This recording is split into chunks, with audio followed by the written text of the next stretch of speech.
सुट्टीमध्ये मुलांना रोज नवीन नवीन काहीतरी वेगळा नाश्ता करायचा असतो। आज आपण असंच खुसखुशीत अशा टोमॅटोच्या पुऱ्या आणि दही घातलेल्या बटाट्याची भाजी केलेली आहे। रस्सा भाजी अप्रतिम लागते, नक्की ट्राय करून बघा। आणि तुम्हाला माझी रेसिपी आवडल्यास चॅनलला सबस्क्राइब करायला विसरू नका। मी 3 टोमॅटो घेतलेत। आता आपल्याला मिक्सरला प्युरी करून घ्यायची आहे, पाणी न घालता। आता एका बाउलमध्ये मी टोमॅटो प्युरी घातली आहे आणि मिक्सरला जे साईडला राहतं त्याच्यातून पाणी टाकून एक्स्ट्रा पाणी टाकून घेतलं आहे। त्याच्या व्यतिरिक्त आपल्याला पाणी नाही घ्यायचं।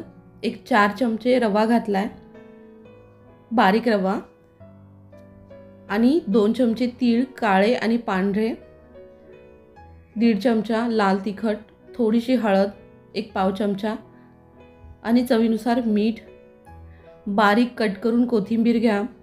आता हे सगळं छान मिक्स करून घ्यायचं आहे। कसुरी मेथी असेल तर कसुरी मेथी टाका, त्याचीही खूप छान चव लागते। आता आपल्याला याच पिठामध्ये घट्ट असं कणिक टाकून पीठ मळून घ्यायचं आहे। जसं आपण पुऱ्यांना घट्ट पीठ मळतो त्याच प्रकारे। याच्यामध्ये एक्स्ट्रा पाणी नका टाकू। जर तुम्हाला लागलं तर वरतून तेल टाका।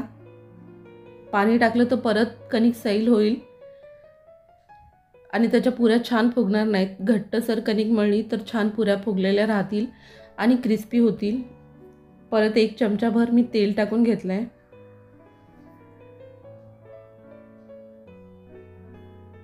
हे पहा, घट्ट अशी कणिक मळलेली आहे। याला असंच आपण 10 मिनिटं झाकून ठेवूया।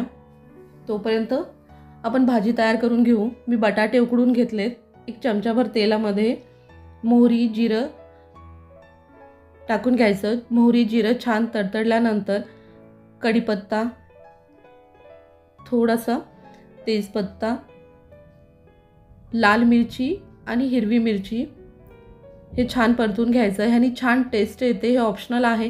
जर तुमच्याकडे मिरच्या नसतील किंवा तुम्हाला वापरायच्या नसतील तर तुम्ही तेजपत्ता किंवा मिरच्या नाही वापरल्या तरीही चालेल। लाल तिखट 1 चमचा, 1 पाव चमचा हळद आणि 2 चमचे मी धने पावडर टाकले आहे। हे छान मिक्स करून घ्यायचं 2 चमचे दह्यामध्ये। तुम्ही डायरेक्ट फोडणीमध्ये टाकलं तरीही चालेल, पण असं केल्यानंतर दही फाटणार नाही म्हणून आपण पाणी टाकून दही टाकून घेतलंय। हे पहा, अजून 1 वाटीभर पाणी टाकून घ्यायचं। तुम्हाला जेवढा रस्सा करायचा भाजीचा त्यानुसार तुम्ही पाणी टाका। आता उकडलेले मी बटाटे त्याच्यात घातलेत। 1 उकळी आल्यानंतर ही भाजी लगेचच तयार होते, कारण बटाटे उकडलेले आहेत। हे पहा,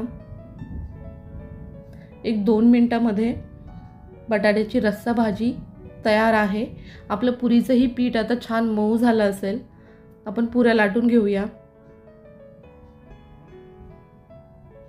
एक तेलाचा हात लावा, पीठ वापरू नका, नाहीतर तेल खराब होऊन जाईल। थोड्याशा मीडियम साईजच्या अशा आपण पुऱ्या लाटून घेतल्या। आता मी कढईमध्ये तेल आधीच गरम करून घेतलं होतं। चमच्याच्या सहाय्याने त्याला हलकं दाबून छान पुऱ्या तळून घेऊया। या पुऱ्या खायला खूप टेस्टी लागतात। नुसत्या खाल्ल्या तरीही छान लागतात। चटणीसोबत खाल्ल्या किंवा बटाट्याच्या रस्सा भाजीसोबत मस्त अशा खुसखुशीत पुऱ्या तयार आहेत। थँक्यू।